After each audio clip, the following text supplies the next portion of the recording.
Recording in progress.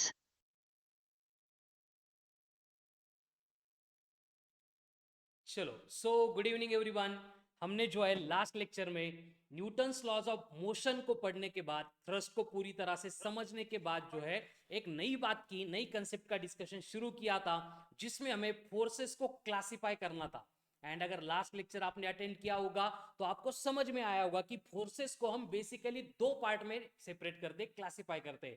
एक थे field के फोर्स, जिसका मतलब वो बॉडी को कांटेक्ट तो नहीं करेंगे लेकिन अपने आप एक्ट होते जाएंगे, ठीक है। मतलब उनको अपन नॉन कांटेक्ट फोर्स ऐसे भी बोल सकते हैं। एंड दूसरे जो सबसे इंपॉर्टेंट है इस टॉपिक में, हमें जिससे रिलेटेड बेसिकली डिस्कशन करना है, वो आते हैं कांटेक्ट फोर्सेस।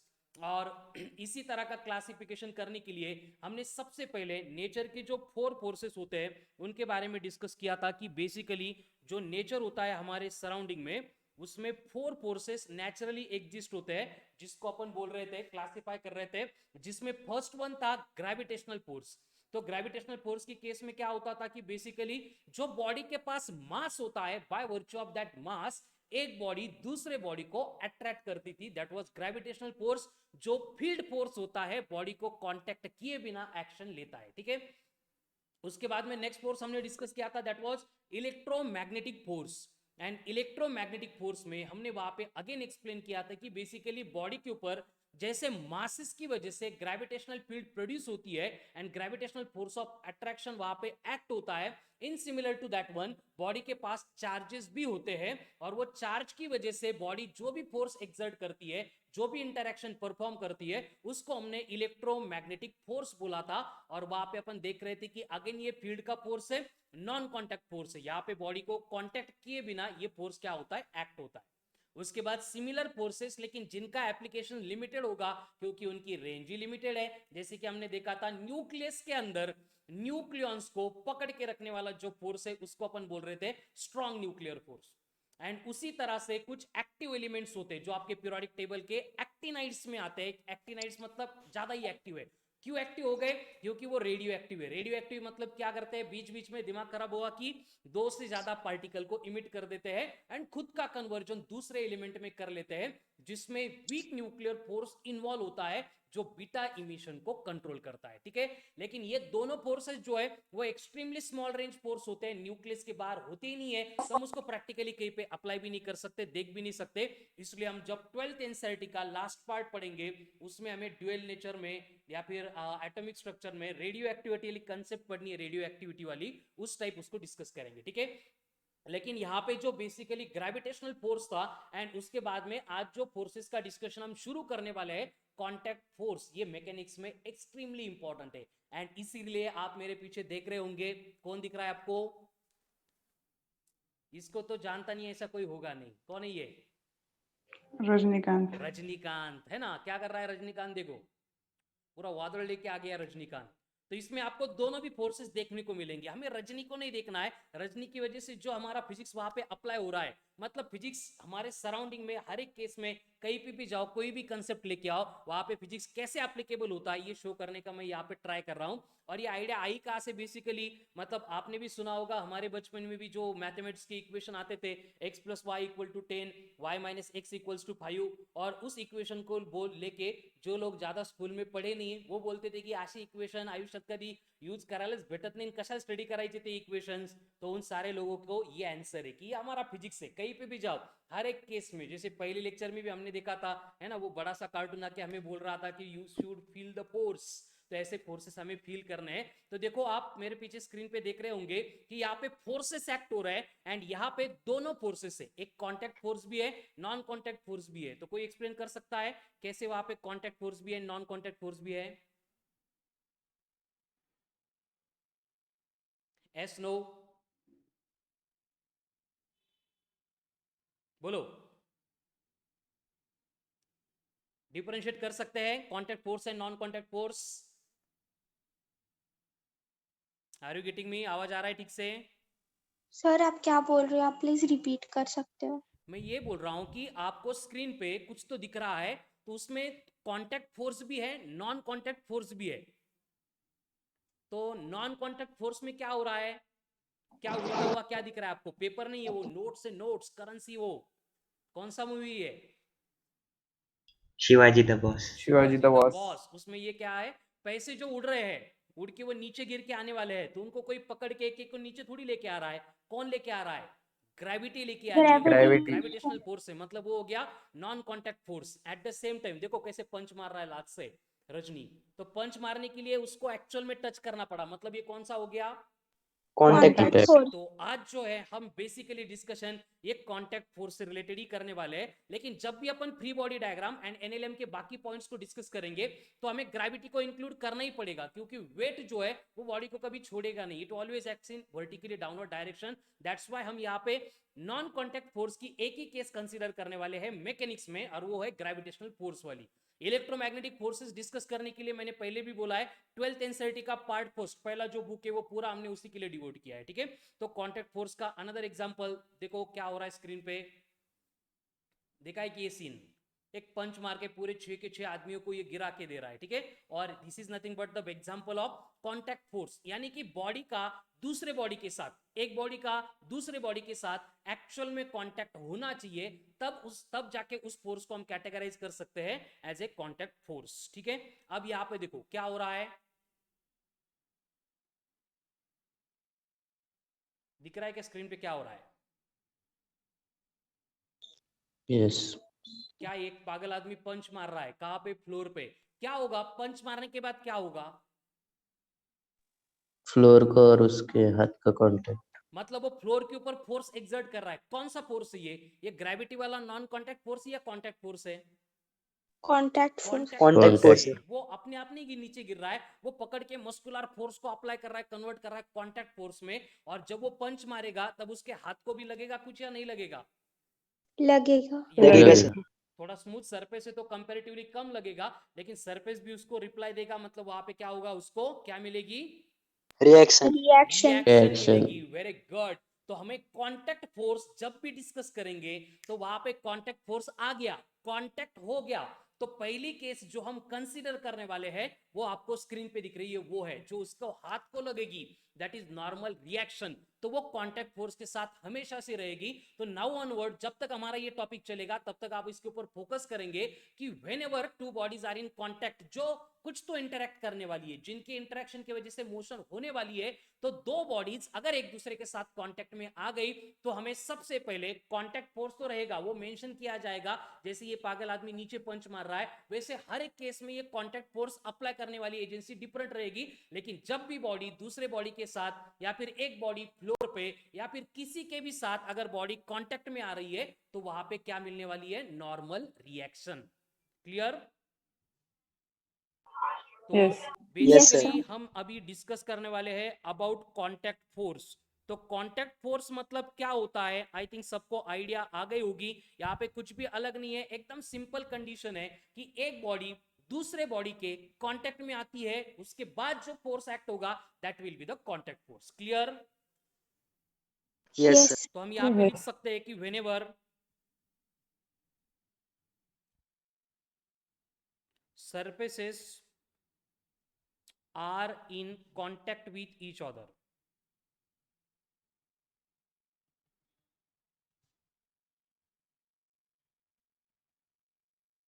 जब भी सरफेस एक दूसरे के कांटेक्ट में, अभी एक सरफेस इन कांटेक्ट मतलब क्या होगा, एक बॉडी एंड दूसरा हॉरिजॉन्टल सरफेस होगा, रफ सरफेस होगा, या फिर दूसरे बॉडी का सरफेस होगा, कोई भी सरफेस हो तो हमें उसको कंसीडर करना पड़ेगा, ठीक है।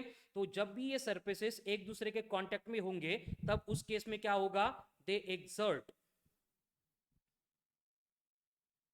exerts force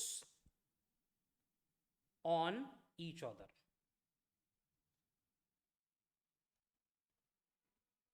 एंड कांटेक्ट की वजह से अगर वहां पे फोर्स एक्सर्ट हो रहा है तो उस टाइप के फोर्स को हम कंसीडर करने वाले हैं एज ए कांटेक्ट फोर्स, ठीक है। तो कांटेक्ट फोर्स से रिलेटेड आपको सबसे इंपॉर्टेंट पॉइंट यहां पे याद रखना है, एंड हर एक केस में वो एप्लीकेबल होगा कि जो कांटेक्ट फोर्सेस होंगे, जो कांटेक्ट फोर्सेस होंगे वो एक बॉडी से दूसरे बॉडी में या फिर एक ही बॉडी के एक एंड से दूसरे एंड तक जब भी ट्रांसमिट होंगे, तो ट्रांसमिशन होने के बाद वहां पे जो है transmitted from one body to another, from one body to another by short range interatomic forces, which is electromagnetic in nature. देखो कल के लेक्चर में मैंने आपको क्लियर कर दिया था कि फंडामेंटल फोर्सेस इन नेचर पढ़ रहे थे अपन, और वहां पे हमारा कंसीडरेशन था कि नेचर में जितने भी फोर्सेस होते हैं एक तो वो इतने ही होंगे, ग्रेविटेशनल, इलेक्ट्रोमैग्नेटिक, स्ट्रॉन्ग न्यूक्लियर या फिर वीक न्यूक्लियर, या फिर इनके वजह से डिफरेंट एप्लीकेशन में डिफरेंट वे से हम उसको रिप्रेजेंट करेंगे। तो यहाँ पे जो कॉन्टैक्ट फोर्स होगा, जैसे किसी भी बॉडी को अपन प्रेस कर रहे हैं या फिर कोई भी कंडीशन हो रही, जैसे कि अभी डायग्राम में आप दो आदमी देख रहे हैं ना, एक चोर एक पुलिस है, और वो दोनों क्या कर रहे हैं, किसको खींच रहे हैं, कौन सा कार्टून ये है, कौन सा हमें मालूम नहीं है, लेकिन वो क्या कर रहे हैं, एक कंडीशन समझ रोप में आ को रही है? पुल कर रहे यस, पुल कर रहे सर। रोप को पुल कर रहे हैं। रोप को पुल कर रहा है या रोप को कुछ और कनेक्टेड है उसको पुल कर रहा है? एंड में देखो, यहाँ पे देखो एक्चुअल में किसको पुल कर रहे हैं? यस सर, कुछ तो भी कनेक्टेड है। कुछ तो भी कनेक्टेड है ना, दो चार छोटे बच्चे हैं और वो कार्ट में थे, पानी में गिरे थे और उसको खींच रहे, समझ में आ रहा है? मतलब एक्चुअल में इनको खींचना है बच्चों को, लेकिन ये खींच किसको रहे हैं? रोप रोप को। रोप के ऊपर ये कांटेक्ट फोर्स एक्सर्ट कर रहा है, वो पुलिंग वाला फोर्स है, ये हमें मालूम है, ये हमें समझ में भी आता है, लेकिन एक्चुअल में क्या कंडीशन हो रही है, देखो वो खींच रहे हैं रोप को, यानी कि वो कांटेक्ट फोर्स एक्ट हो रहा है रोप के एटम्स के ऊपर, एंड रोप के जो एटम से फिर एक एटम से दूसरे एटम को, दूसरे एटम से दूसरे एटम को, इस तरह से inter atomic short range force वो ट्रांसमिट करता जा रहा है, एंड अल्टीमेटली जो बच्चे जिस कार्ट में बैठे हैं, कि जिस केज में बैठे हैं, उसको वो खींचा जा रहा है। समझ में आ रहा है ना? इसका मतलब कांटेक्ट फोर्सेस हमेशा से इसी तरह से एक्ट होंगे, इंटर एटॉमिक, एटम से एटम पे, एटम से एटम पे, इस तरह से उनका ट्रांसमिशन होगा, एंड जिनका नेचर एक्चुअल में क्या रहेगा, इलेक्ट्रोमैग्नेटिक रहेगा। क्लियर?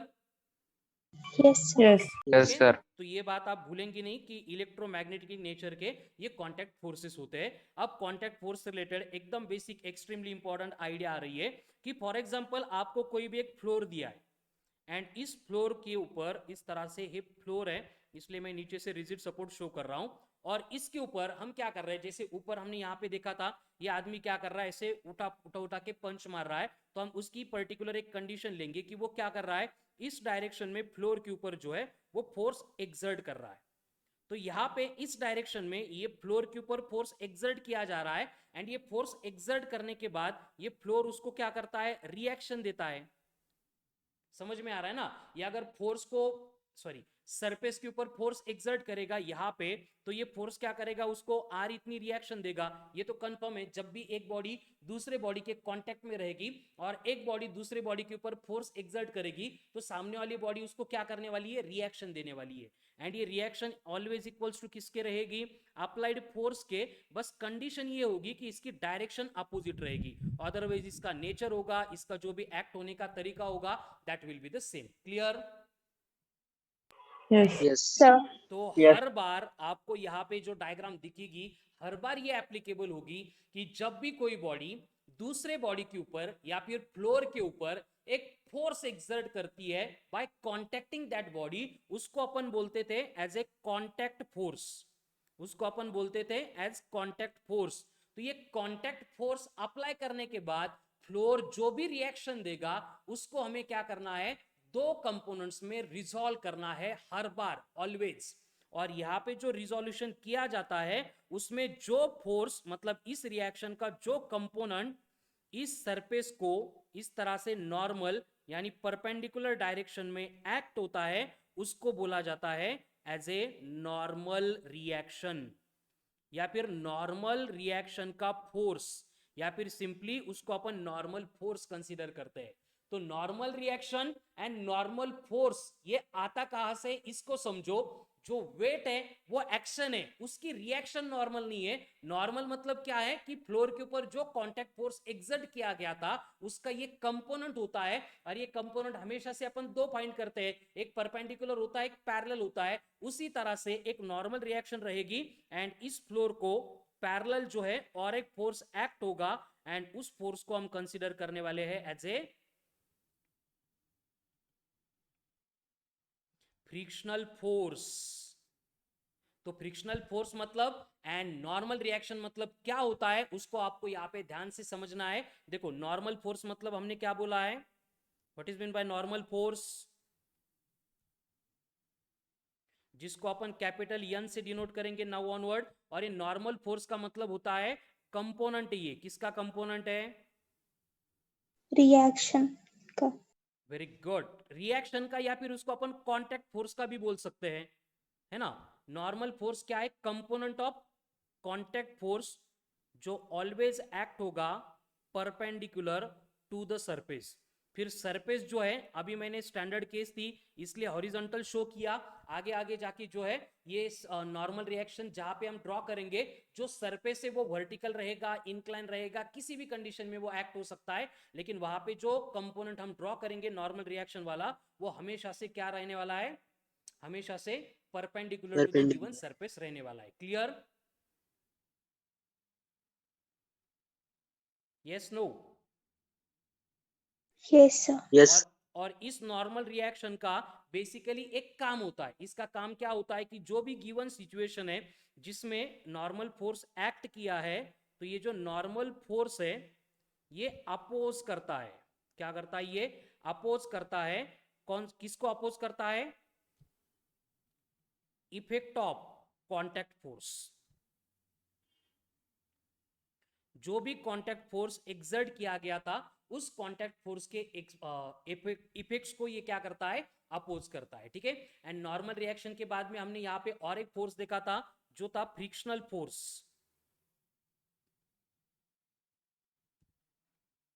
और ये फ्रिक्शनल फोर्स जो है हम उसको एफ, यहाँ पे फ्रिक्शनल है तो एफ आर ऐसे लिख सकते हैं, इससे डिनोट करेंगे, या फिर हर बार फ्रिक्शनल फोर्स लिख देंगे, कोई फर्क नहीं पड़ेगा, ठीक है। अब ये फ्रिक्शनल फोर्स का कंपोनेंट कहां पे एक्ट होता है, ऑलवेज बोलो, parallel to plane. Very good, parallel to plane बोलो, या फिर सरफेस जो कांटेक्ट में है, ठीक है। ऑलवेज एक्ट होता है parallel to the surface, and इसका काम होता है अपोज करना, किसको अपोज करना,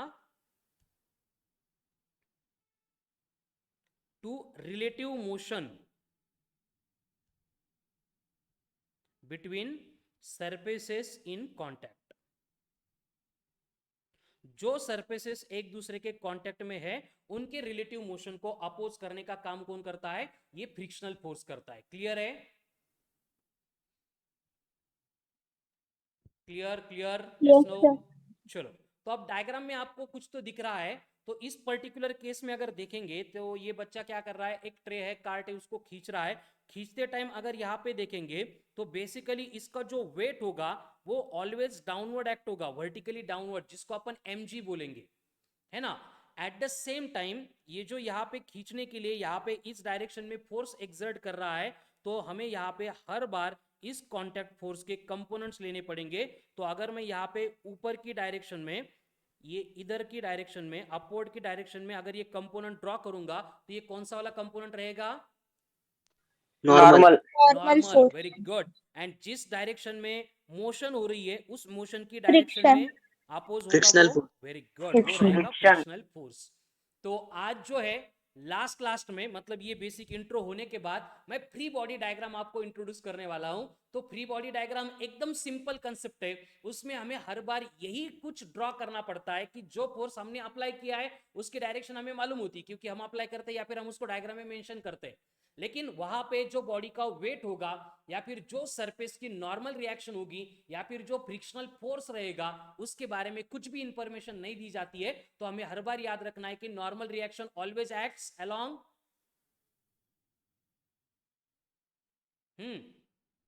perpendicular. And frictional force Perpendicular. Always acts along parallel to surface. Parallel to surface. Parallel to Parallel. Surface. इसके डायरेक्शन के बारे में मैंने कुछ बोला है क्या, पैरेलल टू सरफेस होगा, लेकिन डायरेक्शन इसकी फिक्स नहीं रहेगी, डायरेक्शन डिपेंड करेगी। और इस फ्रिक्शनल फोर्स का बेसिक पर्पस क्या होता है, oppose the relative motion. Relative motion को अपोज करना, ठीक है। यानी कि देखो आपको अगर यहाँ पे वेरियस केसेस में मैं अगर एक डायग्रामेटिकल अरेंजमेंट दूंगा, जैसे कि एक हॉरिजॉन्टल सरफेस है, ये नीचे रिजिड सपोर्ट आ गया, अब यहाँ पे एक ब्लॉक मैंने रख दिया है और इस ब्लॉक के बारे में बोला है कि इसका मास है m1, और इसको पुल करने के लिए मैं इस डायरेक्शन में जो है F इतना फोर्स एक्सर्ट कर रहा हूं। तो now you have to tell me कि नॉर्मल रिएक्शन सरफेस की कहां पे होगी एंड जो फ्रिक्शनल फोर्स है वो कहां पे एक्ट होगा। सर नॉर्मल वो normal opposite direction perpendicular of F. Normal तो आ ही जाएगा, लेकिन एक आदत डाल लो, कभी भी कोई भी बॉडी दिखी फिर वो सरफेस के कांटेक्ट में है या नहीं है, हर बार उसका जो वेट होगा it will act in vertically downward direction. Downward. Mass मिल गया कि उसके रिलेटेड हम क्या करेंगे, पहले mg को वर्टिकली डाउनवर्ड ड्रॉ कर देंगे। जहां पे सरफेस दिख रहा है सरफेस को परपेंडिकुलर एक वर्टिकल लाइन ड्रॉ करेंगे, it will represent normal normal normal. Frictional force कहां पे होगा। Opposite to the applied force. Very good, ये फ्रिक्शनल फोर्स अपोजिट होगा एंड कहां पे ड्रॉ करूं, incline perpendicular parallel parallel the surface. Parallel sir. तो ये फ्रिक्शनल फोर्स इस डायरेक्शन में एक्ट होगा, ये बनेगा हमारा फ्रिक्शनल फोर्स। समझ में आ गया।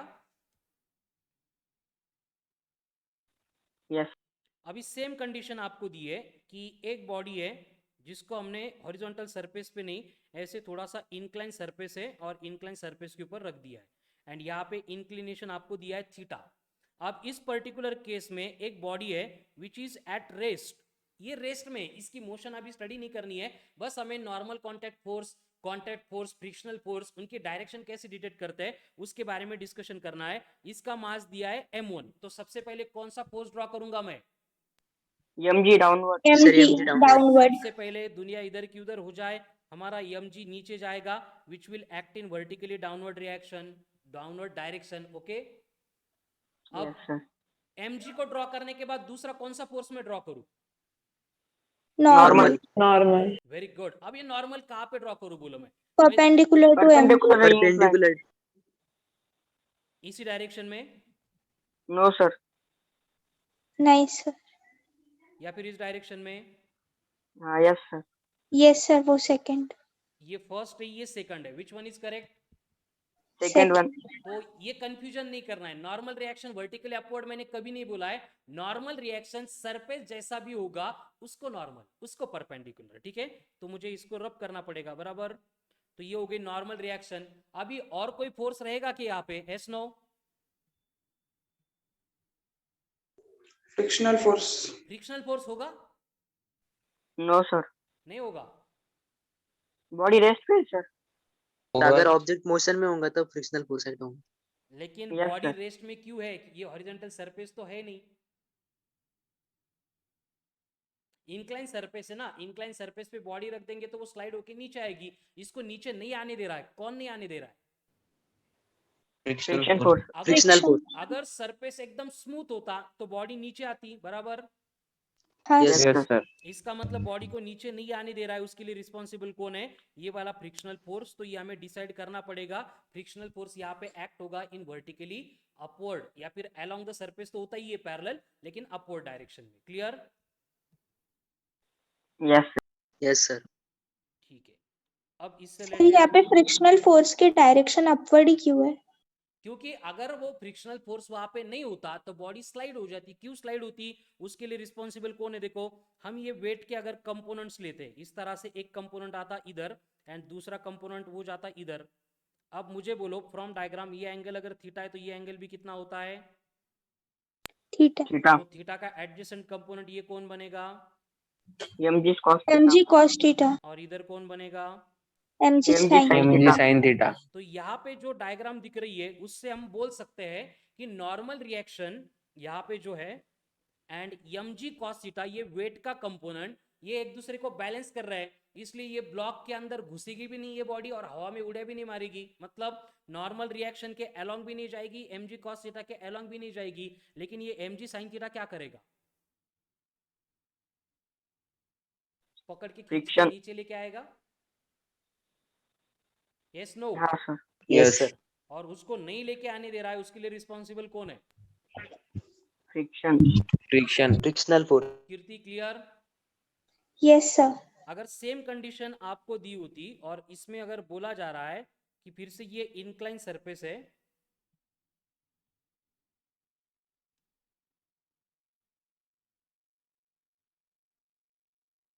और इंक्लिनेशन दिया है थीटा, अब इसके ऊपर हमने एक बॉडी प्लेस की है इस तरह से, अगेन ये बॉडी का मास है m, और इस बॉडी को ऊपर मैं खींच रहा हूं विथ अप्लाइड फोर्स F, ये कंडीशन दी है। तो सबसे पहले हमें क्या ड्रॉ करना पड़ेगा? mg mg कहाँ पे? Downward vertically down vertically downward, ठीक है। mg के बाद दूसरा कौन आएगा? Normal Normal. कहाँ पे? perpendicular to perpendicular to inclination perpendicular to the given surface, मतलब इस डायरेक्शन में, बराबर। yes ये आ गई नॉर्मल रिएक्शन। ओके, अब मुझे बोलो कि अगर बॉडी को खींचने के लिए मैं इधर इस डायरेक्शन में फोर्स एक्सर्ट कर रहा हूं F, मतलब बॉडी इस डायरेक्शन में जाने वाली है, तो यहाँ पे फ्रिक्शनल फोर्स की डायरेक्शन कहाँ पे होगी? opposite to the force excellent, very good, ठीक है। तो ये जो यहाँ पे नॉर्मल रिएक्शन एक्ट होने वाली है, it have to act parallel to the surface, but oppose करना है रिलेटिव मोशन को, इसलिए ये फ्रिक्शनल फोर्स नीचे जाएगा। क्लियर? Yes sir. तो फ्रिक्शनल Yes, फोर्स sir. की डायरेक्शन फिक्स नहीं रहेगी, वो सिर्फ क्या करती है, रिलेटिव मोशन को अपोज करने का काम करती है, ठीक है। आगे आगे जैसे क्वेश्चन सॉल्व करेंगे आपको और ज्यादा आइडिया क्लियर हो जाएगा। अगर आपको बोला है कि ऐसे कोई भी एक पर्टिकुलर सरफेस दिया है एंड इस सरफेस के ऊपर एक रॉड रखा है और वो भी रेस्ट में है,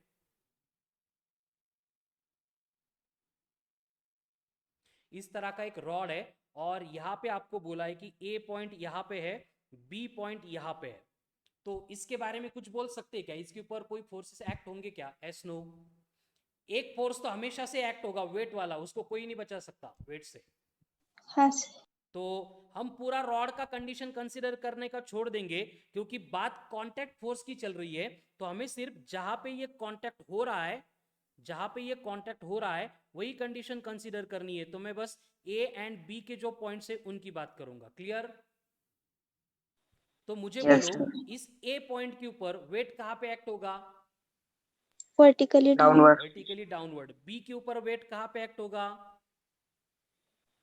downward लेकिन मैं Downward. डाउनवर्ड डायरेक्शन ड्रॉ नहीं की, क्योंकि आगे जाके जो है फिर कंसेप्ट आती है कि रॉड का पूरा वेट जो है हम सेंटर पे फोकस कंसीडर करते हैं, सेंटर ऑफ मास, तो सेंटर ऑफ मास में से वेट वर्टिकली डाउनवर्ड एक्ट होता है, फिर ये डायग्राम कंफ्यूज करेगी, इसलिए मैंने वेट की डायरेक्शन शो नहीं की है। लेकिन अगर ये रॉड के पॉइंट मासेस आपको बोले होते ए एंड बी पे है तो वर्टिकली डाउनवर्ड आता, उसमें कोई भी कंफ्यूजन नहीं है, ठीक है। अब मुझे बोलो वेट को छोड़ के यहाँ पे और कोई एक्ट होगा क्या? Normal very good. normal A के force ऊपर नॉर्मल कहाँ पे एक्ट होगा? Perpendicular to the plane perpendicular, मतलब ये कहाँ पे जाएगा? vertically upward vertically. upward upward. And B के ऊपर क्या होगा? उस पे भी normal हॉरिजॉन्टल वेरी गुड। इसको नॉर्मल मतलब ये बनेगा इस तरह से, हॉरिजॉन्टल। क्लियर है? Yes sir.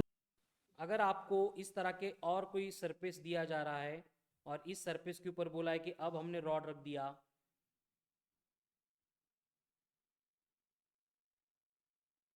तो यहां पे भी कंडीशन क्या हो गई? ये रॉड जो है सरफेस के साथ कांटेक्ट में है एट 2 पॉइंट्स, एक ए है दूसरा बी है, बराबर। तो यहाँ पे वेट तो वर्टिकली डाउनवर्ड ही एक्ट होगा, फिर से मैं वहां पे बोल सकता हूं कि ये बी के ऊपर का वेट है वो वर्टिकली डाउनवर्ड एक्ट होगा, देन ए के ऊपर का वेट है वो भी वर्टिकली डाउनवर्ड एक्ट होगा, लेकिन इसका वेट तो इसके सीजी पे फोकस्ड होगा, तो हमें सीजी में से डायरेक्शन शो करनी पड़ती है, तो वेट को थोड़ा सा मैं बाजू में रखता हूं, ठीक है। Now tell me about normal reaction.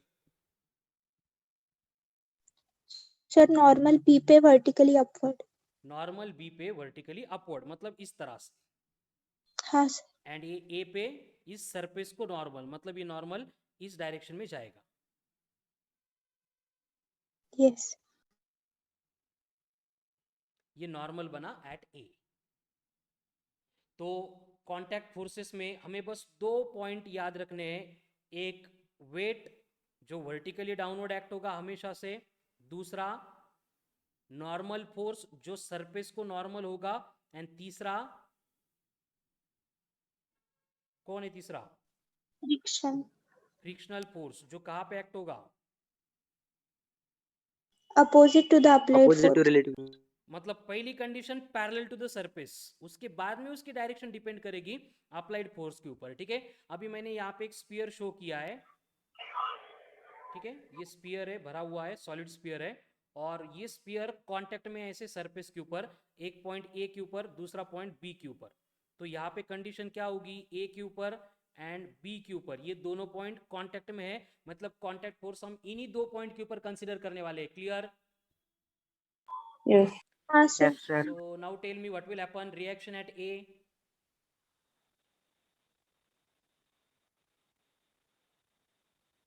कहाँ पे होगी A पे? Vertically upward. Vertically upward. तो ये बन गई normal reaction at A and B के लिए इस तरह से सरफेस को परपेंडिकुलर, मतलब ये बन गई horizontal normal reaction at B। तो नॉर्मल रिएक्शन के बारे में आगे कुछ भी कंफ्यूजन नहीं होगा। सर हर बार जहां पे कांटेक्ट हो रहा है, जिस सरफेस के साथ कांटेक्ट है उसको नॉर्मल डायरेक्शन में ये नॉर्मल रिएक्शन क्या होती है, एक्ट होती है। ठीक है, और इससे रिलेटेड आपको और एक इंपॉर्टेंट पॉइंट यहाँ पे याद रखना है कि ये नॉर्मल रिएक्शन को हम कंसीडर करते हैं up to one condition only, कि जब तक सरफेसेस एक दूसरे के कांटेक्ट में है। यानी हम यहाँ पे लिख सकते हैं कि व्हेन कांटेक्ट बिटवीन surface और bodies breaks, नॉर्मल रिएक्शन या फिर नॉर्मल फोर्स जो है वो वहां से वैनिश हो जाएगा, मतलब हम उसको कंसीडर नहीं करेंगे। क्लियर? Yes, sir. अब मुझे बोलो, आपको अगर एक पर्टिकुलर इस तरह की कंडीशन दी है, जिसके बारे में अपन अभी आगे भी डिस्कस करने वाले हैं, एक रिजिड सपोर्ट है, एक रिजिड सपोर्ट को ये स्ट्रिंग है, एंड स्ट्रिंग के सराउंडिंग में यहाँ पे आपको क्या दिख रहा है, ये क्या बोला जाता है इसको? बॉब। हाँ, Pulley. पुली। वेरी गुड, कल इंट्रो दिया था, आज थोड़ा और पढ़ेंगे। ये है पुली, और पुली के एक साइड में यहाँ पे आपको बोला है कि ये मास अटैच्ड है M1, और यहाँ पे ये दूसरा मास अटैच्ड है, ये है M2, और यहाँ पे बोला है कि M1 ग्रेटर देन M2 है। तो कुछ कंक्लूड कर सकते हैं कि इसके बारे में क्या होगा, दोनों मोशन में रहेंगे या फिर जैसे रख दिए वैसे ही रहेंगे? Motion में. मोशन में मोशन रहेंगे। में। कैसे होगी मोशन अगर M1 ज्यादा है तो? सर वो M1 की तरफ नीचे। Downward होगी sir. वेरी गुड, मतलब ये इस तरह से जाएगा downward. M2 will go Yes, sir. upward and M1 will come down, तो ये M2 ऊपर क्यों गया? क्योंकि M1 नीचे से फोर्स लगा है। नहीं नहीं, हमने तो उसको खींचा नहीं ना M2 को ऊपर, लेकिन उसका जो वेट होगा वो तो वर्टिकली डाउनवर्ड एक्ट होता है। M2 ऊपर क्यों चला गया? सर वो जो स्ट्रिंग है वो दोनों से अटैच है ना, M1 और M2 से, तो क्या और M1 नीचे जा रहा है। M1 नीचे जा रहा है क्योंकि उसका वेट लेके जा रहा है, उसमें कोई कंफ्यूजन नहीं है M1 हमें। स्ट्रिंग को भी नीचे पुल कर रहा है। तो वही मैं बोल रहा हूँ ना कि स्ट्रिंग को नीचे पुल कर रहा है, वेट नीचे एक्ट हो रहा है, M2 के ऊपर जाने लगा। Contact normal force. फोर्स ज्यादा है वो सर उधर। Opposite side. ये कौन थे महाशय, मुझे देखने दो नॉर्मल फोर्स के बारे में। कंफर्म में स्वप्निल शिरोड़ी होगा। कौन बोला अभी नॉर्मल रिएक्शन से? ऋषिकेश सर था मैं क्या? नहीं बोलूँगा। ओ सर, ओके बेटा, नॉर्मल रिएक्शन कहाँ से आ गई यहाँ पे? पहली बात तो ये, यहाँ पे नॉर्मल रिएक्शन है क्या? No, sir. क्योंकि नॉर्मल कौन- रिएक्शन की पहली कंडीशन क्या होती है? सरफेसेस इन division. कांटेक्ट। यहाँ पे M1 M2 किसी के साथ कांटेक्ट में ही नहीं है, तो यहाँ पे नॉर्मल रिएक्शन का दूर दूर तक कोई डिस्कशन नहीं होगा। क्लियर? yes sir. तो ये सर क्वेश्चन वो का आंसर M1 कौन M2 देगा? को पुल कर रहा है। क्या क्या? M1 M2 को पुल कर रहा है। देखो बेटा, M1 M2 को पुल कैसे कर सकता है यहाँ पे, वो मुझे आंसर चाहिए। Contact force sir. Contact force कहाँ पे आ गया? क्या ये? पुली। हाँ, तो ये पुली का काम होता है, कल मैंने लिख के दिया था। क्या करना? पुली चेंज करता है डायरेक्शन। डायरेक्शन को चेंज करना। मतलब ये M1 जो है वो वर्टिकली डाउनवर्ड ही एक्ट हो रहा था, लेकिन पुली की वजह से M2 के लिए वही फोर्स वर्टिकली अपवर्ड बना। ठीक है, आगे भी इसके रिलेटेड डिस्कशन करना है, लेकिन मुझे पहले बोलो यहाँ पे नॉर्मल रिएक्शन कहाँ पे होगी? होगी क्या नॉर्मल रिएक्शन यहाँ पे? No, Yes, sir. no? नहीं होगी। क्यों नहीं होगी? उसका रीजन क्या है कि बॉडी, एक बॉडी दूसरे बॉडी के साथ या फिर एक बॉडी सरफेस के साथ कांटेक्ट में ही नहीं है, तो वहां पे नॉर्मल रिएक्शन का कोई कंसर्न ही नहीं रहेगा। Clear? Yes. Yes. Yes, sir. चलो, अब यहाँ पे कुछ तो दिख रहा है, क्या है? Waiting machine. क्या कर रहा है ये?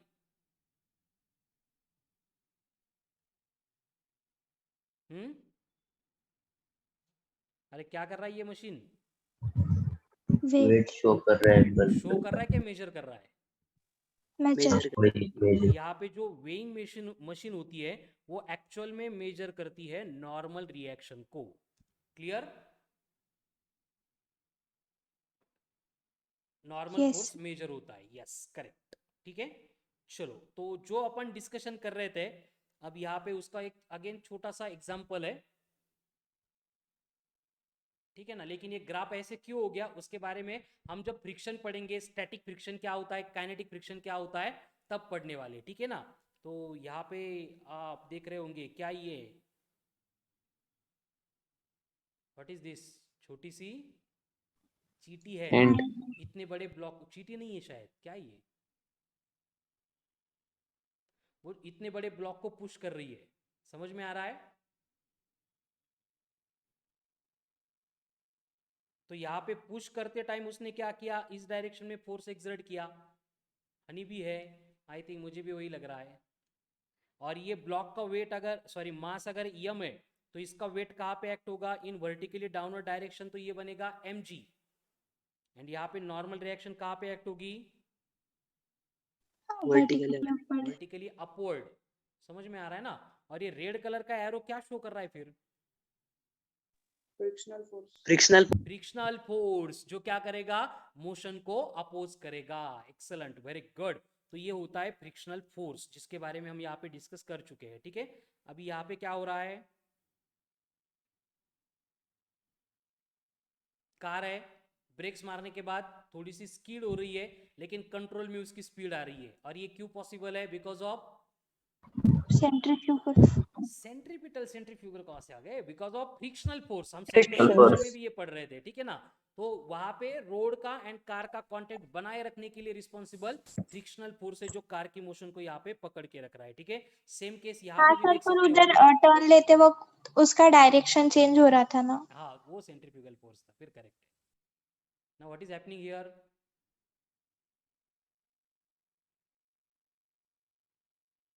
देखो अगर वहां पे ग्लास कांच के ऊपर बर्फ नहीं होता तो क्या हो जाता, ग्लास टूट जाती। तो अरे ग्लास टूट जाती कैट के वेट से, कुछ भी गिरती तो क्या टाइगर है क्या, वो स्कीट हो जाती। और यहाँ पे देखो गिरने के बाद ये जो कांटेक्ट का सरफेस है, यहाँ पे जो फ्रिक्शनल फोर्स होगा वो कहाँ पे एक्ट होगा, ये चाहिए मुझे, बोलो। Sir upward. Vertically upward act होगा इस डायरेक्शन में, yes yes sir. Yes, sir. क्योंकि वो मोशन को क्या कर रहा है, अपोज कर रहा है, इसलिए ये जो कैट है बेचारी कैट वो धीरे धीरे नीचे जा रही है। Clear? Yes yes sir okay, तो अभी फ्रिक्शनल फोर्स हो गया, उसके बाद नॉर्मल रिएक्शन हो गई। तो कांटेक्ट फोर्स बहुत इंपॉर्टेंट है इस टॉपिक में। और जब भी कांटेक्ट फोर्स आएगा उसके साथ हमें ये दो फोर्स को कंसीडर करना पड़ेगा, एक फ्रिक्शनल फोर्स एंड दूसरा नॉर्मल रिएक्शन। लेकिन कंडीशन क्या है कि both frictional force and normal reaction जो है वो एप्लीकेबल रहेंगे only if bodies are in contact. Bodies are in contact, एक तो सरफेस के साथ या फिर एक बॉडी दूसरे बॉडी के साथ, ठीक है। लेकिन अभी आप अगर मेरे पीछे स्क्रीन पे देख रहे होंगे तो यहाँ पे क्या हो रहा है, यहाँ पे कांटेक्ट में तो है बॉडी लेकिन यहाँ पे हम ना नॉर्मल रिएक्शन कंसीडर कर सकते हैं, कोई प्रोवाइड करने वाला है ही नहीं, ना वहां पे फ्रिक्शनल फोर्स को हम कंसीडर कर सकते हैं। तो क्या है सर यहाँ पे, tension, tension and strain. Very good, ये होता है टेंशन। लेकिन कौन सा टेंशन, स्ट्रिंग वाला tension. Tension in the string बोलेंगे या फिर आपको रोप बोलेंगे या फिर केबल बोलेंगे या फिर वायर बोलेंगे, सबकी केस सेम होती है। हम मैक्सिमम टाइम स्ट्रिंग के बारे में डिस्कस करेंगे, ठीक है। लेकिन एक आधा क्वेश्चन आ गया, एक आधी पॉइंट पे रीड करते टाइम वहां पे अगर केबल वायर रोप दिख गया तो उसके लिए सेम कंडीशन होती है, ठीक है। तो ये टेंशन इन द स्ट्रिंग के बारे में किसी को कुछ आइडिया है क्या, कोई बोल सकता है कि टेंशन कहाँ पे होता है, कैसे एक्ट होता है, कुछ अगर है मालूम आपको तो कमन फास्ट टेल मी, या फिर डायग्राम से कुछ समझ सकते हो तो वो बोलो। सर वर्टिकली अपवर्ड होता है। हर बार, हर बार नहीं। इस बार, वेरी गुड, ठीक है। इस पर्टिकुलर केस में वर्टिकली अपवर्ड है, ठीक है। और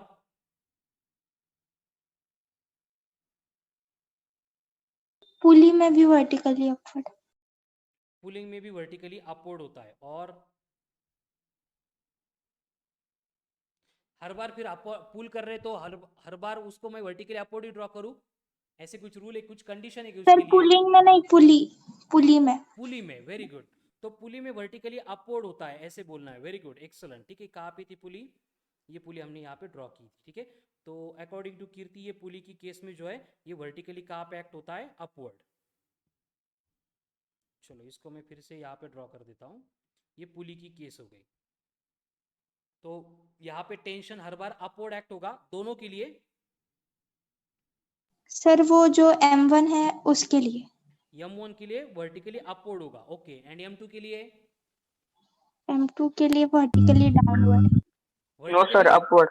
डाउनवर्ड, अपवर्ड, अपवर्ड। अपवर्ड। बेटा जो आपको समझ में आ रहा है, जो आपके ब्रेन इनपुट दे रहा है उसके ऊपर थिंक करके आपको बोलना है। ये कंसेप्ट मतलब क्लियर होनी चाहिए, पूरा फिजिक्स इससे रिलेटेड, इससे इर्द गिर्द घूमने वाला है। देखो क्या हो रहा है, M2 ऊपर खींचा जा रहा है, लेकिन M2 को खींचने के लिए एक्चुअल में रिस्पॉन्सिबल कौन है? M1। सर M2 में भी अपवर्ड। नहीं, M1 तो डायरेक्ट जाके खींच नहीं रहा है ना, M1 तो यहाँ पे पड़ा है। लेकिन यहाँ पे जो फोर्स M1 का, M1G इतना डाउनवर्ड एक्ट हो रहा है, वो रिस्पॉन्सिबल है ये M2 को ऊपर खींचने के लिए, बराबर? यस। लेकिन वो कर कौन रहा है? पुली। पुली नहीं, स्ट्रिंग। पुली के ऊपर की स्ट्रिंग, एंड स्ट्रिंग में डेवलप होने वाला टेंशन। तो ये स्ट्रिंग का जो टेंशन है ये रिस्पॉन्सिबल होता है। एंड आपको हमेशा से याद रखना है कि जो टेंशन होता है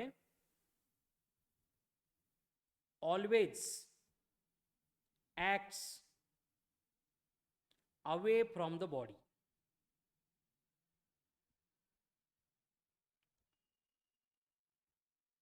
टेंशन कहां पे एक्ट होगा? ऑलवेज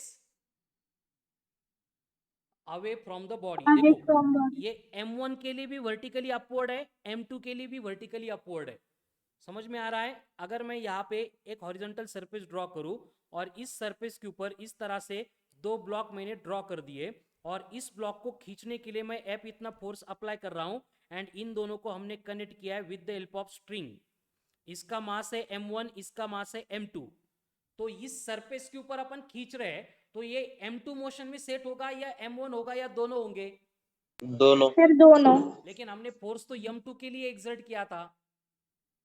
वो पार्टिकल से ट्रांसमिट हो जाएगा। Very good, excellent. Inter atomic short range forces क्या करेंगे?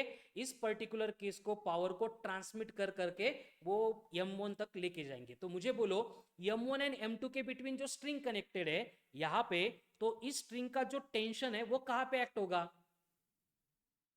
M1 की तरफ या M2 की तरफ? M2। M2 की तरफ, इधर। No sir, M1। M1 की तरफ से। F1 के अपोजिट में। इधर। हाँ।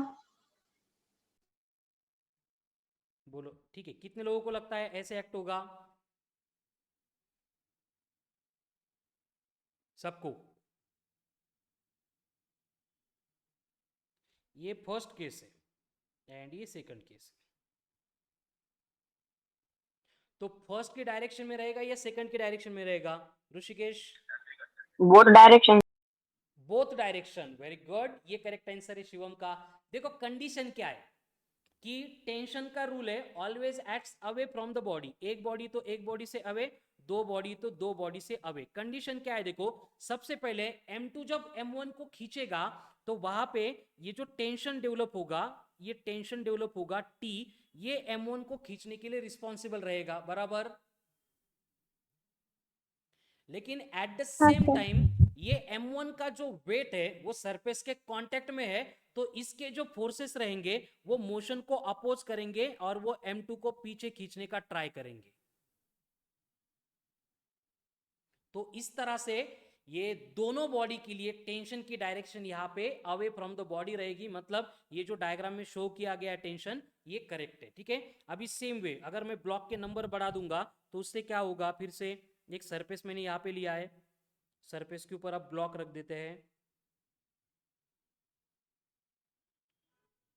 ये फर्स्ट ब्लॉक, ये सेकंड ब्लॉक, यहाँ पे ऐसे ये थर्ड ब्लॉक, और इसको अपन खींचने के लिए एफ इतना फोर्स अप्लाई कर रहे हैं। यहाँ पे टेंशन इन द स्ट्रिंग आपको शो करना है, ठीक है। ये पहले वाले टेंशन को मैं T1 बोलूंगा, ये T2 बोलूंगा। पहले उससे पहले मुझे एक बात बोलो कि दोनों स्ट्रिंग में जो टेंशन डेवलप होगा वो सेम रहेगा या डिफरेंट रहेगा। मतलब ये पहली केस में, क्वेश्चन ध्यान से सुनो, इस स्ट्रिंग में जो टेंशन डेवलप होगा एक टेंशन M2 की वजह से रहेगा, दूसरा टेंशन M1 की वजह से रहेगा। तो ये दोनों की वजह से जो टेंशन डेवलप होंगे वो सेम रहेंगे या डिफरेंट रहेंगे? सेम रहेंगे सर। सेम रहेंगे। Same. वेरी गुड, बस उनकी डायरेक्शन अपोजिट होगी। उसी तरह से एक स्ट्रिंग है तो याद रखो, एक स्ट्रिंग है तो एक स्ट्रिंग में कभी भी टेंशन एक ही होता है अगर वो मासलेस है तो। विथ मास क्या होता है जब आएगा तब हम उसको देखेंगे। इन यूजुअल प्रैक्टिस हम सब तरफ जो है वो मासलेस स्ट्रिंग ही कंसीडर करते हैं जिसमें tension at every point same होता है। तो यहाँ पे टेंशन रहेगा T1, यहाँ पे टेंशन रहेगा T2। ये ब्लॉक है M1, इसका M2, इसका M3। नाउ टेल मी यहाँ पे T1 एंड T2 के डायरेक्शन के अबाउट क्या बोल सकते हैं? कहाँ पे होगी डायरेक्शन?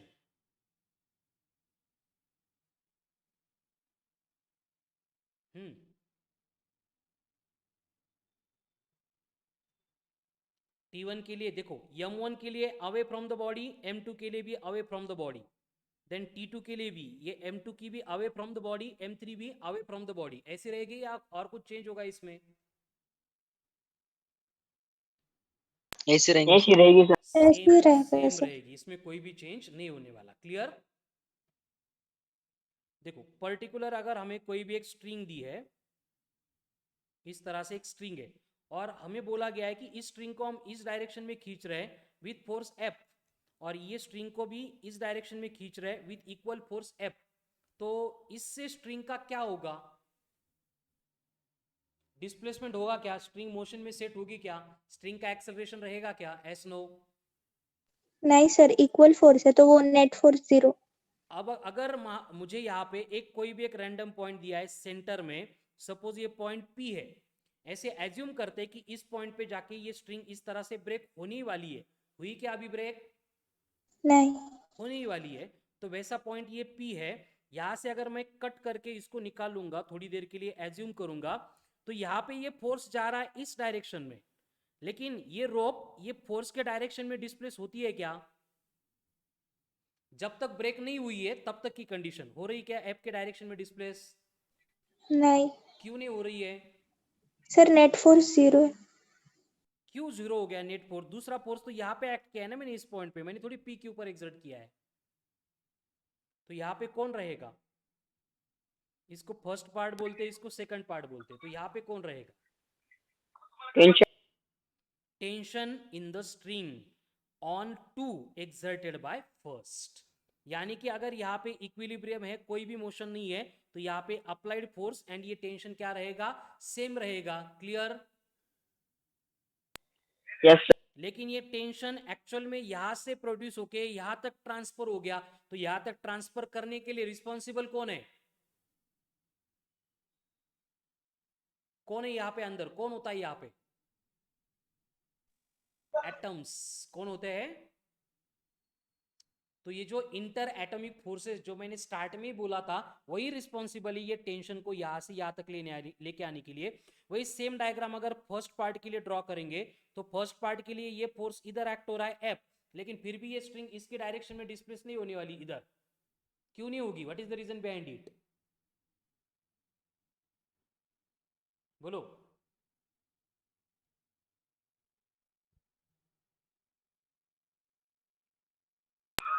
Tension sir. कौन सा टेंशन? T1। ठीक है, तो ये F इक्वल्स टू T12 रहेगा, एंड अगर दोनों को देखेंगे तो F21 is equals to F12 रहेगा। अब ये पॉइंट मैंने यहाँ पे लिया क्या, यहाँ पे लिया क्या, यहाँ पे लिया क्या?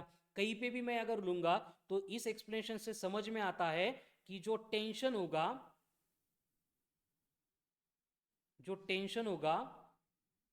will be same at every point. हर एक पॉइंट पे ये टेंशन क्या रहेगा, सेम रहेगा। लेकिन कब, अगर स्ट्रिंग मासलेस है तो, अगर स्ट्रिंग को मास है तो वहां पे ये कंडीशन चेंज होती है। कैसे, जब एप्लीकेशन आएगा तब मैं एक्सप्लेन करूंगा, लेकिन तब तक के लिए याद रखो, अगर स्ट्रिंग बोला है आपको मासलेस है, यहाँ पे लिख के भी देता हूं मैं, अगर मासलेस है तो उसका मतलब होगा, मतलब मासलेस बोला तो उनको इनडायरेक्टली यही बोलना होता है कि tension is same at every point. Clear? Yes, sir. Yes. ठीक है, जैसे यहाँ पे डायग्राम में क्या है, ये छोटा बच्चा लटक रहा है तो इसका वेट जाएगा नीचे mg, लेकिन फिर भी ये नहीं गिर रहा है। क्यों नहीं गिर रहा है? Tension upward tension in the string उसके वेट को क्या कर रहा है, बैलेंस कर रहा है। ठीक है ना? तो यहाँ पे ये स्ट्रिंग, उसका टेंशन, एंड उसके बाद में वेट के बारे में तो हमने ऑलरेडी डिस्कस किया ही है कि वेट मतलब क्या होता है, वर्टिकली डाउनवर्ड एक्ट होता है ना, ऑलवेज इसकी डायरेक्शन कभी चेंज नहीं होगी।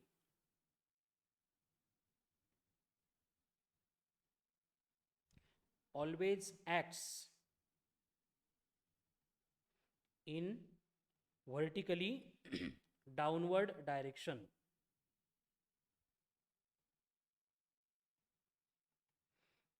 Denoted by W, given by W is equals to mg. ये वेट है, मतलब ये फोर्स ही है, तो इसका ऐसा यूनिट होता है न्यूटन। लेकिन अगर कभी कभी ग्रेविटेशनल यूनिट के फॉर्म में अगर आपको डेटा दिया जाता है केजी वेट, न्यूटन की जगह पे अगर केजी वेट देंगे तो इसका मतलब होता है 9.8 न्यूटन। तो हमें क्या करना है, बस केजी वेट को 9.8 से मल्टीप्लाई करना है। यस, बस इतना चेंज करेंगे, बाकी वेट की जो सारी केसेस है वो यहाँ पे कुछ भी चेंज नहीं होगा। फिर बॉडी इंक्लाइन सरफेस पे, ऊपर भी हम ये डिस्कस कर चुके हैं कि जैसे बॉडी अगर हमने प्लेन हॉरिजॉन्टल सरफेस पे रखी है तो भी वेट वर्टिकली डाउनवर्ड एक्ट होता है, अगर बॉडी इंक्लाइन सरफेस पे है तो भी वेट वर्टिकली डाउनवर्ड ही एक्ट होता है। ठीक है, यहाँ पे भी वेट वर्टिकली डाउनवर्ड, यहाँ पे कहीं पे भी जाने दो बॉडी, जो वेट की डायरेक्शन है वो कभी चेंज नहीं होगी। ठीक है, अब यहाँ पे आगे का पॉइंट है जिससे रिलेटेड हमें डिस्कस करना है। क्या दिख रहा है यहाँ पे? पुली। Single movable and fixed pulley. तो इस पुली का मतलब क्या होता है, क्या होती है पुली मतलब?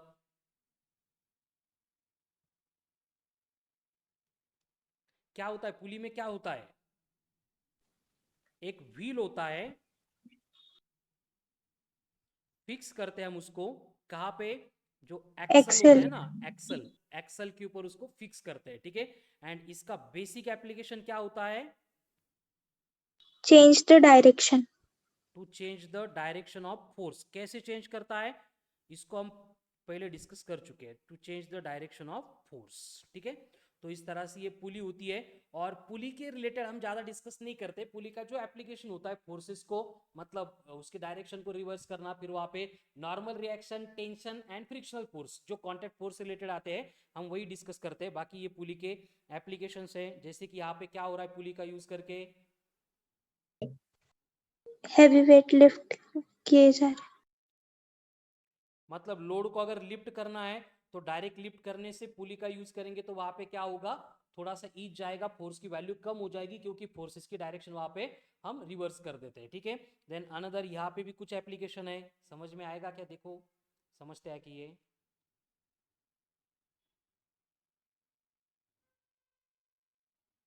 किस लिए अप्लाई कर रहा है, ये जान दो, फोर्स अप्लाई करने के लिए। ठीक है, मतलब बॉडी को डिस्प्लेस करने के लिए। अब यहाँ पे क्या हो रहा है,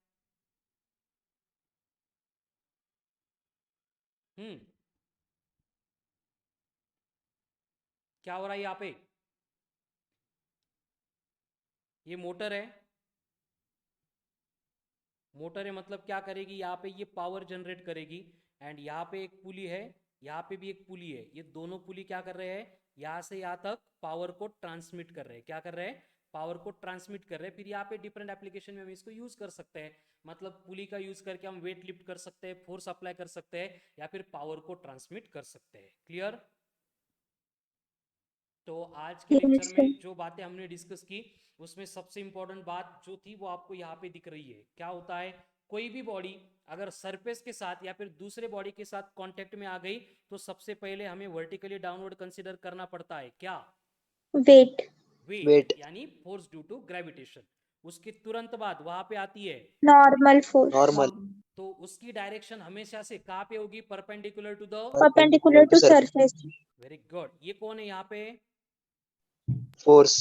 जो force हम apply कर रहे हैं. Force, applied force. Applied.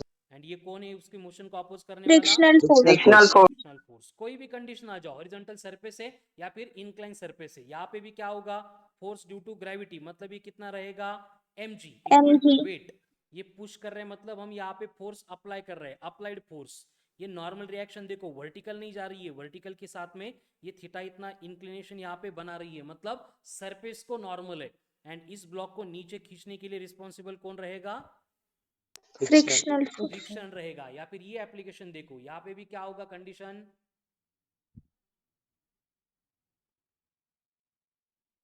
इस पर्टिकुलर सिचुएशन को बोला जाता है एज Equilibrium. इक्विलिब्रियम। तो क्या होता है इक्विलिब्रियम? बोल सकते कि यहाँ पे देख के?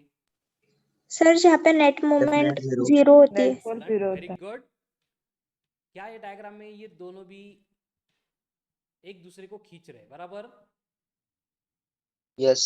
यानी कि देखो, इसका मास अगर यम है, m1 है, तो इसके लिए इसका वेट mg डाउनवर्ड जाएगा, सरफेस इसको नॉर्मल रिएक्शन प्रोवाइड करेगा, वो वर्टिकली अपवर्ड जाएगी।